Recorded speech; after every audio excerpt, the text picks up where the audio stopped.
Steve Harrison stood at the viewport of the transport ship, watching as the massive council station grew larger against the backdrop of unfamiliar stars. His heart beat faster, but his face remained calm. As Earth's first representative to the Galactic Council, he carried the hopes of 8 billion humans on his shoulders. "We're beginning docking procedures, Dr. Harrison," said the pilot, an alien of the Tauran species who had been assigned to transport Steve from the edge of Earth's solar system. Steve nodded. "Thank you, Captain." The Tauran made a clicking sound. That Steve had learned was their version of acknowledgement. In the 3 weeks since first contact, Steve had studied everything available about galactic politics and the 12 species that form the Council. As Earth's leading physicist and a former military strategist, he had been chosen not just for his scientific understanding, but for his calm demeanor under pressure. The ship docked with a gentle bump. Steve adjusted his simple blue uniform and gathered his notes. Earth had only discovered faster-than-light travel 6 months ago, but that discovery had immediately brought attention from the wider galaxy. Most humans were still adjusting to the idea that they weren't alone in the universe. 2 tall, slender aliens with iridescent skin waited for Steve as he exited the ship. They were Ilarians, known for their diplomatic roles. "Dr. Harrison of Earth," one said in a melodic voice. "I am Zil. This is my colleague Nara. We will escort you to the council chambers." Steve followed them through corridors filled with beings of all shapes and sizes. Some looked almost human, while others defied description. Many turned to stare at him. Humans were new to the galactic stage, and curiosity was natural. The council station was enormous, a city in space housing representatives from thousands of worlds. But real power rested with the 12 elder species who had formed the Galactic Council millennia ago. Earth was seeking protected status, the first step toward eventual council membership that would protect humanity from exploitation. The trio approached an enormous doorway, inscribed with symbols from a dozen different languages. "The council is ready for you," Sil said. "Remember the protocol. Speak only when addressed directly. Bow to the Zilarian ambassador first, as they currently hold the leading position." Steve took a deep breath and nodded. The massive doors slid open soundlessly. The council chamber was a vast amphitheater with 12 elevated platforms arranged in a circle. Each platform held representatives of one elder species. In the center was a small speaking area where Steve was directed to stand. "Introducing Dr. Steve Harrison of Earth, requesting protected status for his homeworld and species," announced a voice that seemed to come from everywhere at once. Steve looked up at the 12 platforms. Each species was dramatically different from the others. The Zilarians were massive, almost bear-like creatures with 6 limbs and gleaming silver fur. Their ambassador, identified by ceremonial armor, leaned forward to study Steve. "So this is a human," said the Zilarian ambassador, his voice deep and rumbling. "I am Ambassador Virnath. You may address the council and explain why Earth deserves our protection." Steve bowed respectfully. "Honorable council members, I bring greetings from Earth. Our world has recently achieved faster-than-light capability and seeks peaceful integration with the galactic community. We request protected status while we develop our understanding of interstellar politics and trade. We offer our unique scientific and cultural perspectives in exchange." Steve presented Earth's scientific achievements, artistic contributions, and philosophical development. He had practiced this speech extensively, knowing how important this moment was. When he finished, he stood quietly, waiting for the council's response. A long silence followed. Then Ambassador Virnath began to make a strange huffing sound. With a shock, Steve realized the ambassador was laughing. "You call that achievement?" Virnath said. "Your species took over 100,000 years to discover principles that are taught to Zilarian children. You fight meaningless wars over resources that the galaxy has in abundance. Your art is primitive. Your philosophy is childish." Other council members shifted uncomfortably, but none spoke up. Virnath continued, his voice growing louder. "Humans are primitive apes barely worthy of recognition. You stumbled upon faster-than-light travel by accident, not through genuine understanding. Your application for protected status is denied. The chamber fell silent. Steve felt blood rush to his face but maintained his composure. Ambassador, with respect, I believe you may be underestimating. Silence, roared Vernath. You have no standing to question the Council's judgment. Earth will receive no protection. Any species with the capability may establish resource extraction, operations in your system as they see fit. Perhaps in another 1,000 years you may reapply. Several council members shifted uncomfortably, but none contradicted the Zilarian. Then, to Steve's horror, Vernath began laughing again, and gradually other council members joined in. The chamber filled with alien laughter, directed at Steve and, by extension, all of humanity. In that moment, something shifted in Steve Harrison. The embarrassment was replaced by cold determination. 20 years in military intelligence had taught him to recognize strategic opportunities, and the Council had just created one by severely underestimating humans. The Council has spoken, intoned the announcement voice. Earth's application is denied. This session is concluded. Steve bowed stiffly and turned to leave. As he walked from the chamber, the laughter gradually subsided. One council member, a gaseous being contained in a transparent sphere, floated down from its platform and approached him. Dr. Harrison, the being said in a whispered tone, not all of us agree with the Zilarian position. Ambassador Vernath has grown arrogant over centuries of leadership. I am sorry for this outcome. Steve nodded. Thank you for your kindness. May I ask your name? I am Ambassador Nilara of the Mist Collective. Remember it when Earth recovers from this setback. I will, Steve promised. As he walked back to his transport ship, Steve's mind was already racing. The Council had made a critical error. They had not just rejected Earth's application, they had revealed their contempt and arrogance. More importantly, they had shown they didn't understand humans at all. In the privacy of his quarters aboard the transport ship returning to Earth, Steve began making notes. The Council's dismissal meant they considered Earth harmless. Their laughter meant they didn't respect human capability. Their open declaration that Earth was unprotected was practically an invitation for exploitation. All these were mistakes that a military strategist could use. Steve activated his secure communication link to Earth. Connect me to President Weber. Priority Alpha. When President Allison Weber's face appeared on the screen, Steve's expression was grim. Dr. Harrison, how did the Council meeting go? Madam President, Steve replied, we have work to do. The Council has made a fatal mistake. The White House Situation Room was silent as Steve finished his briefing. President Allison Weber sat at the head of the table, her expression grave. Around her sat the Joint Chiefs of Staff, the Secretary of Defense, and the Director of Intelligence. Let me be clear, President Weber said, breaking the silence. The Galactic Council has not only denied us protection, but has essentially told other alien civilizations that Earth is open for exploitation?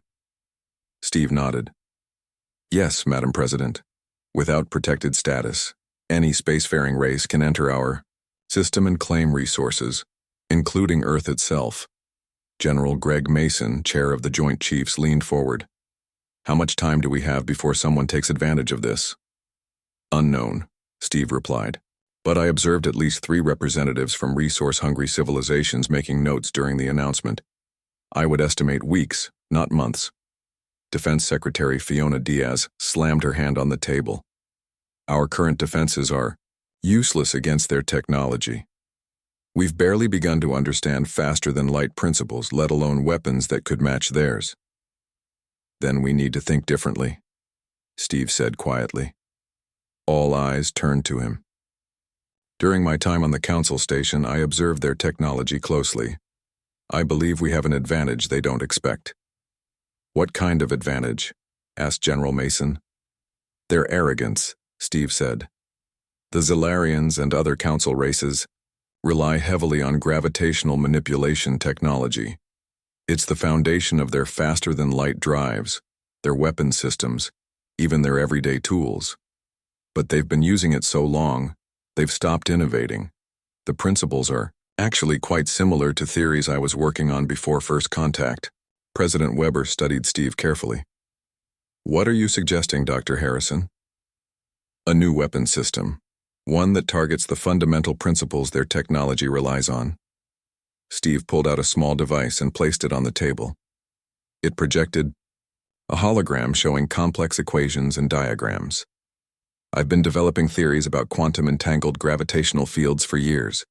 With what I've learned from observing Council technology, I can now build devices that disrupt their gravitational systems. The room was silent again as the implications sank in. You're talking about creating a weapon that could disable their ships? General Mason asked. Not just ships, Steve said. Potentially any technology that relies on gravitational manipulation, including planetary defense systems.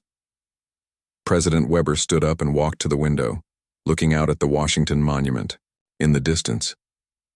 The ethical implications are significant, Dr. Harrison.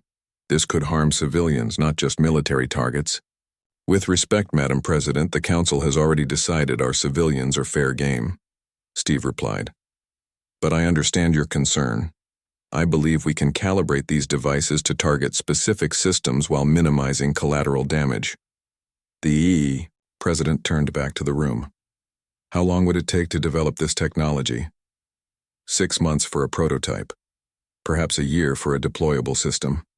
We may not have that long, said Intelligence Director Paula Jordan, speaking for the YAO. First time, our deep space monitoring stations have detected increased activity at the edge of our solar system.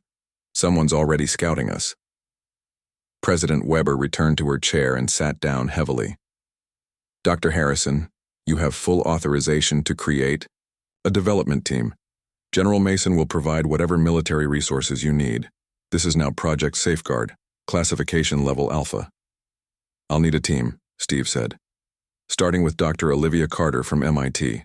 Her work on quantum field theory is essential to this project. Done, the President said. Who else? Colonel Ryan Blackwood from Strategic Command. His tactical experience will be crucial for weaponizing the technology effectively. General Mason nodded. Blackwood is one of our best. I'll have him reassigned. Immediately. We should also maintain diplomatic channels, Steve added. Ambassador Neelara of the Mist Collective showed sympathy to our cause. They might provide valuable intelligence. I'll assign Natalie Pham from State Department, the President said. She's our best diplomatic officer and has been studying the alien communication protocols since first contact. The meeting continued late into the night with plans forming rapidly. By morning, Project Safeguard was officially underway, with a secure facility being prepared beneath the Rocky Mountains. 3 weeks later, Steve stood in the main laboratory of the Project Safeguard facility. Around him, dozens of scientists and military personnel worked at advanced computing stations. Dr. Olivia Carter approached, her red hair pulled back in a practical ponytail. The quantum entanglement chamber is ready, she reported. But I'm still not convinced your equations will translate to physical reality, Steve smiled. That's why we have you, Olivia. Your practical approach balances my theoretical work. On the other side of the lab, Colonel Ryan Blackwood was studying holographic displays of the solar system. Harrison, he called out, you should see this. Steve and Olivia joined him at the tactical display. Blackwood pointed to a cluster of signals at the edge of the solar system. 7 vessels just dropped out of faster-than-light travel, Blackwood explained. They're moving slowly but definitely heading toward Earth. Configuration? Steve asked. Based on the signatures, they match what you described as Zalarian mining vessels. Looks like they're coming to start harvesting operations. Steve studied the display. Earlier than expected, we need more time. Time's something we don't have, Blackwood said grimly. Steve thought for a moment, then turned to Olivia. We need to accelerate the timeline. How close are we to a working prototype? We've managed to create stable quantum entanglement between 2 gravitational fields, she replied. But we haven't tested disruption yet. Then let's test it on our visitors, Steve said. He turned to Blackwood. Can we deploy a small satellite in their path without being detected? Blackwood considered this. We've been developing stealth technology based on your insights into their sensor systems. It's untested, but might work. Do it, Steve said. We'll build a simple version of the disruptor and place it on the satellite. If it works, we'll disable one of their ships and capture it intact. And if it doesn't work? Olivia asked. Then we learn from failure and try again, Steve replied. But we're running out of options. 3 days later, a small, stealthy satellite was deployed from Earth's lunar base. It positioned itself in the path of the approaching Zellarian fleet, its systems dormant to avoid detection. In the control room of Project Safeguard, Steve, Olivia, and Blackwood watched tensely as the lead Zellarian vessel approached the satellite's position. Activating quantum disruptor in 3, 2, 1. Olivia counted down and pressed the activation control. On the display, the lead Zellarian ship suddenly stopped moving. Then it began to drift aimlessly. It worked, Blackwood whispered. Their gravitational systems are offline. The other Zellarian ship stopped, clearly confused by what had happened to their leader. Steve picked up a communication device. This is Dr. Steve Harrison of Earth to Zellarian vessels. Your lead ship has been disabled as a demonstration of our capabilities. Retreat immediately or face similar consequences. There was a long pause. Then the remaining Zellarian ships turned and began accelerating away from Earth. They're running, Blackwood said with satisfaction. No, Steve corrected him. They're going to report to the Council. We've just announced our presence as a threat. The real fight is about to begin. President Weber's voice came over the communication system. Dr. Harrison, the Security Council is viewing this feed. What you've accomplished is remarkable, but you've also started something we can't step back from. With respect, Madam President, Steve replied. The Council started this when they declared us unworthy of protection. Now we're showing them exactly what humans are capable of. Olivia looked at Steve with concern. What's our next move? Steve's expression was determined. We study that captured ship and enhance our technology. Then we send the Council a message they can't ignore. 1 month after capturing the Zellarian mining ship, the Project Safeguard facility buzzed with activity. The alien vessel sat in an enormous hangar, surrounded by scientists and engineers studying every inch of its technology. Steve walked through the busy workspace, nodding to team members as he made his way to the main conference room. Inside, Dr. Olivia Carter was presenting findings to Colonel Blackwood and a group of military officials. She looked up as Steve entered. Perfect timing, she said. I was just explaining how the Zellarian gravitational drive works. Steve took a seat. On the display screen, detailed schematics of the alien ship rotated slowly. The technology is actually less advanced than we expected, Olivia continued. They've been using the same systems for centuries with only minor improvements. It's efficient, but not innovative. Can we adapt it? Steve asked. Already have, Olivia replied with a smile. She pressed a button, and the display changed to show a small device about the size of a coffee mug. This is our enhanced quantum disruptor. It's 10 times more powerful than our prototype, and can be mass-produced using Earth materials. Colonel Blackwood leaned forward. Range? The prototype had a range of 1 kilometer. This version can affect gravitational systems up to 50 kilometers away, and we've made it directional, so we can target specific ships or installations. Steve nodded with approval. Production status? We've built 20 so far. With the current facilities, we can make about 5 per day. Colonel Blackwood tapped his fingers on the table. Not enough if we face a full council fleet. We need to scale up.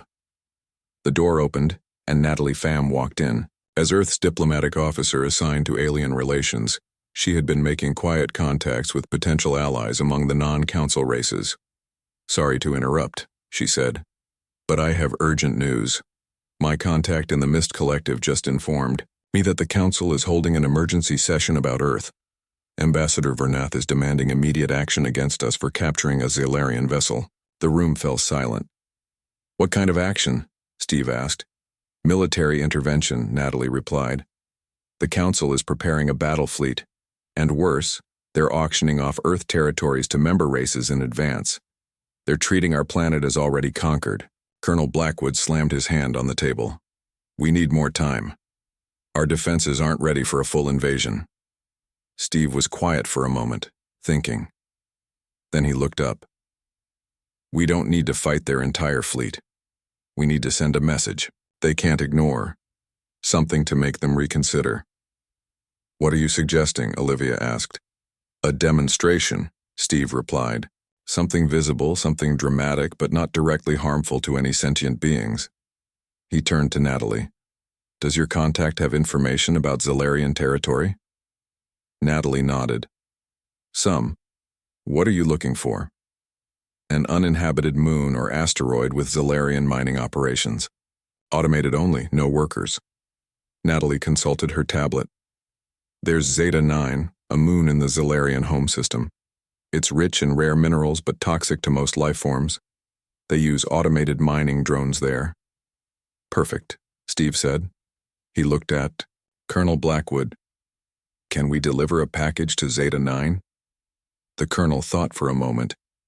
Using the FTL drive from the captured ship, yes, we've nearly finished reverse engineering it. We could send a small stealth vessel.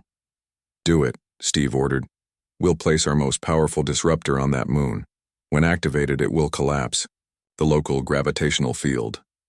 The effects would be catastrophic, Olivia warned. The moon would essentially tear itself apart. Exactly, Steve said. It will be visible across half the galaxy.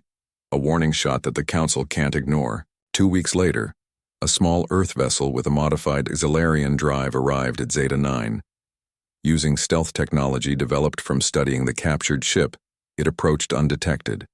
A single package was deployed to the surface, landing near the largest automated mining facility. The Earth ship then retreated to a safe distance. In the Project Safeguard Command Center, Steve, Olivia, Blackwood, and Natalie watched the live feed from the ship's cameras. The package is in position, reported the mission commander. Awaiting activation order. Steve looked at President Weber on the main screen. She had been watching from the White House Situation Room. Madam President, do we have your authorization? President. Weber's face was solemn. Are you certain there are no living beings on that moon? Absolutely certain, Natalie confirmed. Our intelligence from the Mist Collective is clear. Only automated systems. The president nodded slowly. Then you have my authorization. Proceed. Steve turned to the mission commander. Activate the disruptor. On the display, the small package on Zeta 9's surface began to glow. Energy readings spiked dramatically. Gravitational field destabilizing, Olivia reported, watching her instruments. The effect is spreading faster than we predicted. The video feed showed the surface of Zeta 9 beginning to crack. Huge fissures opened up, spreading like spiderwebs across the gray landscape. The automated mining facilities began to collapse as the ground beneath them shifted. Energy readings continuing to climb, Olivia said, her voice tense.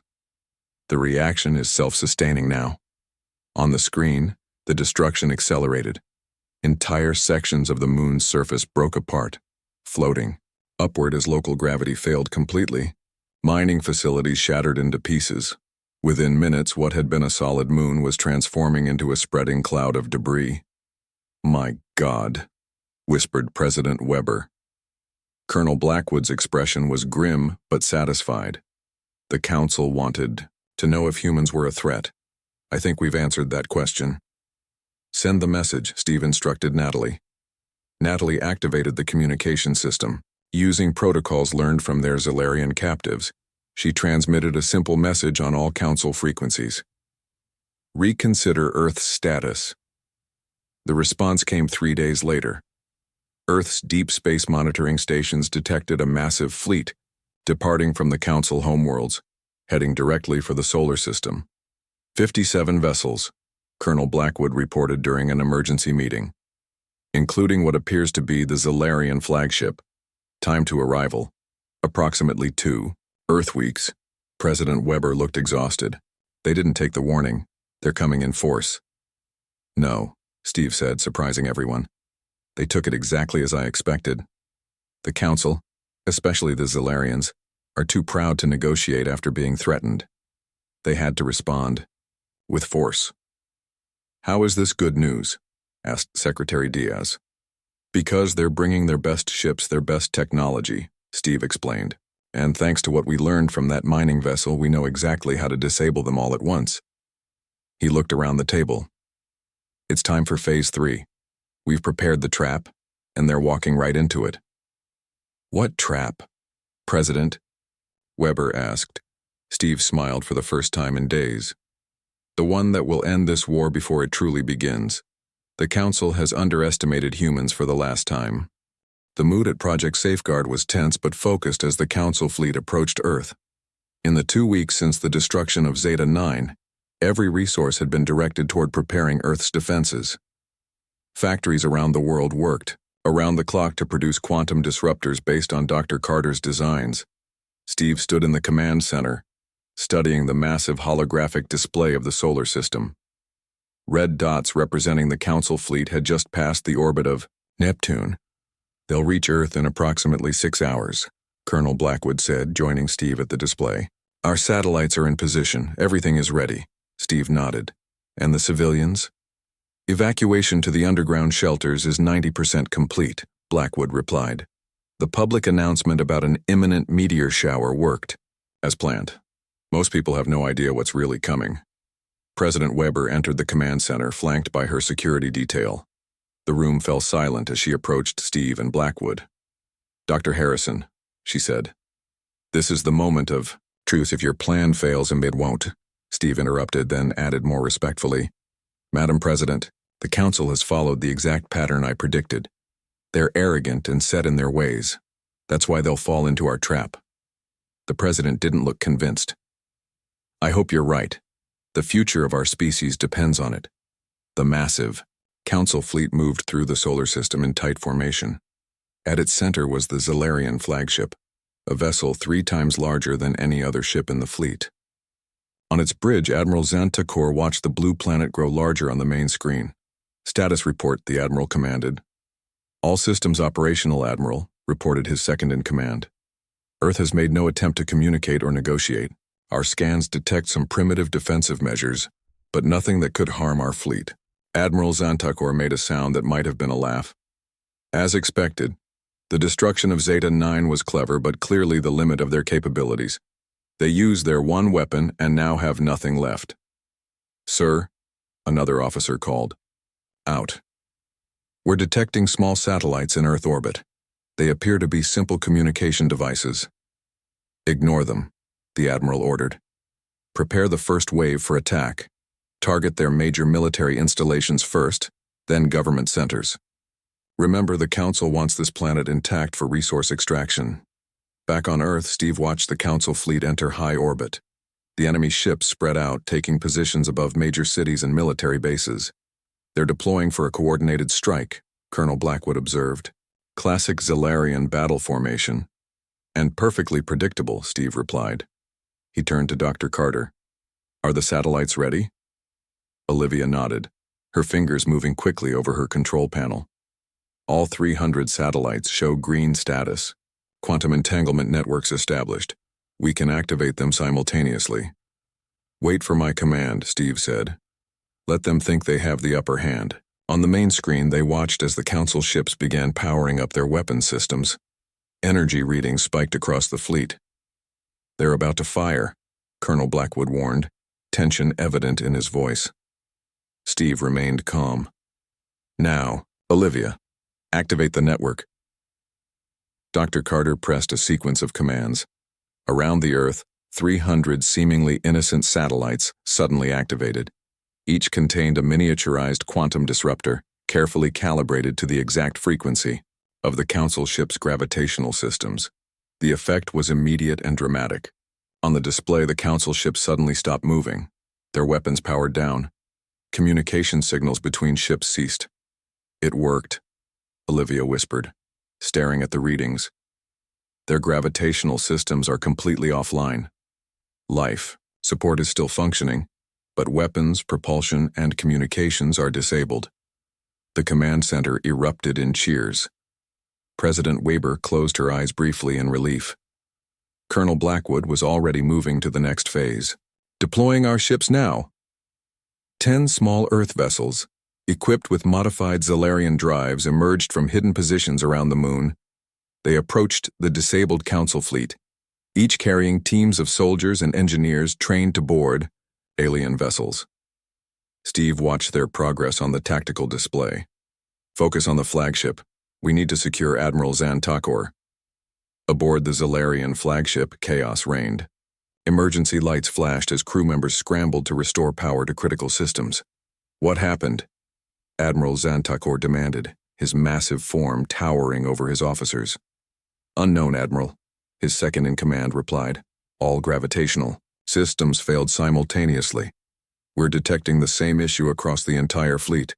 Impossible, the Admiral growled. No species has the technology to disable an entire Council battle group at once.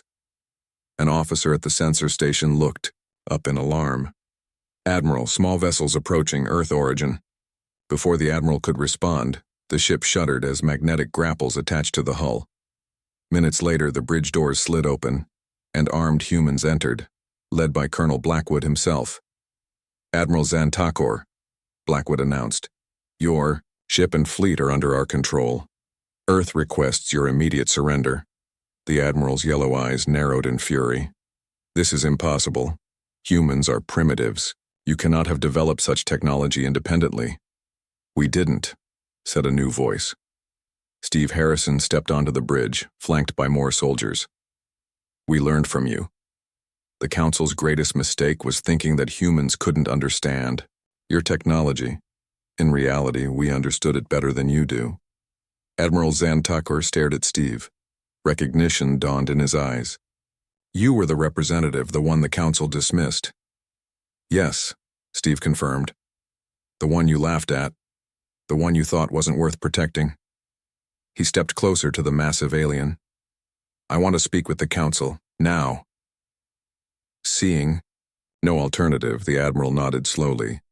I will request direct communication. 20 minutes later, Steve stood before a holographic projection of the full Galactic Council. Ambassador Vernath's image dominated the center, his silver fur standing on end with anger. This outrage will not stand, the ambassador snarled. Release our fleet immediately or face the consequences. Steve looked calmly at the projection. Your fleet is disabled but unharmed. Your crews are safe. This demonstration was necessary to show that Earth will not be exploited or conquered. You have committed an act of war against the Council, Vernath declared. Our response will be... What response? Steve interrupted.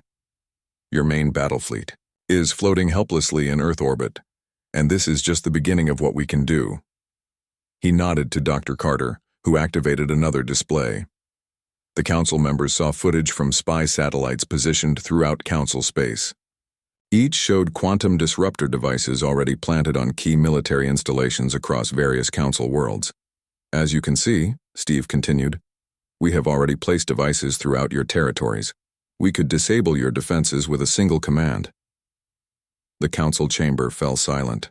For the first time in millennia, the elder races looked truly shocked. Ambassador Nilara of the Mist Collective spoke up.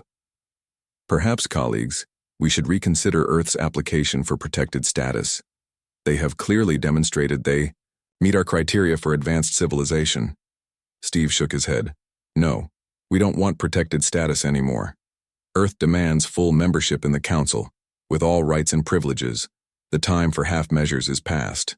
The Council chamber erupted into chaos after Steve's demand for full membership. The holographic projections of the 12 elder species argued amongst themselves while Steve watched calmly from the bridge of the captured Zalarian flagship. Silence. Ambassador Vernath finally roared, bringing the arguing to a halt. He turned his attention back to Steve. Your demands are unprecedented and unacceptable. No species has ever been granted full Council membership without centuries of probation and evaluation. No species has ever held your entire fleet hostage either, Steve replied. The rules have changed. Ambassador Nilara's gaseous form shifted within her containment sphere. I believe we should consider Earth's position. They have demonstrated technological capabilities that qualify them for membership. This is blackmail, hissed another. Council member, a reptilian being with iridescent scales. No, Steve corrected. This is a negotiation between equals, something you refused when I first approached the Council. The holographic projections flickered as the council members conferred, privately. After several minutes, they returned their attention to Steve. "We require time to consider this situation," Ambassador Viranath said, his voice now carefully controlled. "We request a 48-hour recess." Steve shared a glance with Dr. Carter, who was monitoring communications from Earth. She nodded. "Slightly. Granted," Steve said. "But your fleet remains in our custody during deliberations." As the holographic projection faded, Admiral Xantakor stepped forward. The massive Zalarian had been watching the exchange in silence. "You play a dangerous game, human," the Admiral said quietly. "The Council has ruled the galaxy for 10,000 years. They will not surrender power easily." Steve turned to the alien commander. "Tell me, Admiral, why did you join this mission? Against Earth?" Xantakor seemed surprised by the question. "I follow the Council's orders." "But you must have had reservations," Steve pressed. "Attacking a species that had just demonstrated the ability to destroy a moon?" The Admiral was silent for a moment. "I believed your weapon was limited. A single device that could not be easily replicated." "Another underestimation," Steve noted. "Does the Council make such mistakes often?" Something changed in the Admiral's posture. "More frequently in recent centuries," he admitted.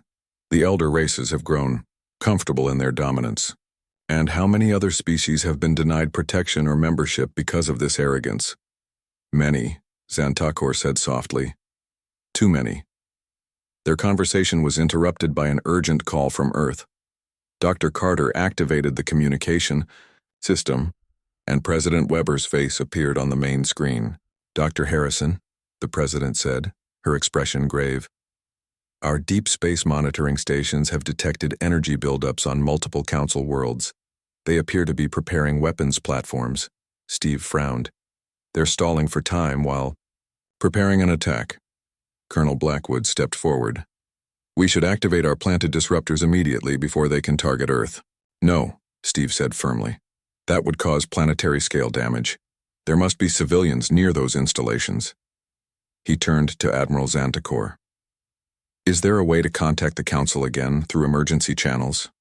The Admiral hesitated, then nodded. "There is a priority communication system for crisis situations." "Use it," Steve ordered. "Tell them we need to speak immediately." Minutes later, the holographic projections of the Council members reappeared. Ambassador Vernath's image showed obvious surprise at the interruption. "Our deliberations are not complete," he began. "Your deliberations are a distraction," Steve cut in. "We've detected weapons platforms being activated across Council space." "Did you think we wouldn't notice?" The Council members exchanged glances. "This is a standard defensive measure," Vernath claimed. "Nothing aimed at Earth." Steve's expression hardened. "I will make this simple. We have detected exactly 24 weapons platforms powering up. We will give you 1 hour to shut them down completely. If they remain active after that time, we will demonstrate our capabilities once more." "Are you threatening us?" demanded the Reptilian Council member. "I am informing you of consequences," Steve replied. 1 hour. The transmission ended. Steve turned to Dr. Carter and Colonel Blackwood. "Prepare to activate select disruptors," he ordered. "Target only the weapons platforms with minimal power settings, enough to disable them without causing wider damage." "And if they don't comply?" asked Blackwood. "They will," Steve said. "They just need convincing." 57 minutes later, the weapons platforms across Council space began powering down one by one. When the last one deactivated, a new transmission came through from the Council. "We will negotiate," Ambassador Vernath said simply, his earlier arrogance now absent. 3 days later, Steve stood in the Council chamber itself, no longer a holographic participant, but physically present. Beside him stood President Weber, now officially Earth's representative to the reformed Galactic Council. The chamber looked different. The elevated platforms that had once separated the elder species from petitioners had been lowered.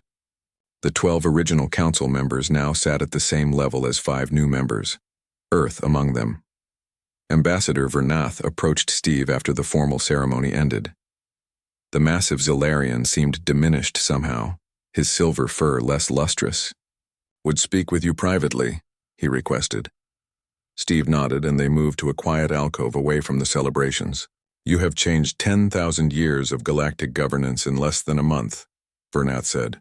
"The Council has never faced such a reconfiguration." "It was necessary," Steve replied. "A system that dismisses new species based on prejudice cannot claim to govern fairly." Vernath was quiet for a moment.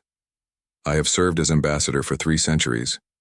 In all that time, I never questioned our methods or traditions." He looked directly at Steve. "How did one human accomplish what entire civilizations could not?" Steve considered the question carefully. "You insulated yourselves from change and innovation. You believed your technology and power were unassailable because no one had successfully challenged you before. And now? What happens to the galaxy under this new council?" "It evolves," Steve said simply, "as all successful systems must." Later, as the Earth delegation prepared to return home, Dr. Olivia Carter joined Steve on an observation deck overlooking the vast expanse of space. "It's hard to believe it's over," she said. "When you returned from that first council meeting, I never imagined we'd end up here." Steve smiled. "It's not over. It's just beginning. We have a lot to learn about being a council race, and they have a lot to learn about humans." "Do you think they understand yet?" Olivia asked. "What their mistake was?" "Some do," Steve replied, thinking of Admiral Xantakor, who had supported Earth's bid for membership and now headed a commission to review other species' applications. "Others will take time, but the most important lesson has been learned." "Which is?" Steve looked out at the stars, thinking of how far humanity had come and how far they still had to go. "Never underestimate a species you know nothing about," he said, "especially not humans." On Earth, the news of full council membership was met with celebration. Schools and universities began teaching courses on galactic politics and alien cultures. The captured council ships were studied and their technology adapted for human use. Trade routes opened to distant stars, and human innovation began spreading through the galaxy. And in history, classes across 1,000 worlds, students learned about the time when the mighty Galactic Council made a fatal mistake by insulting a human, and how everything changed as a result.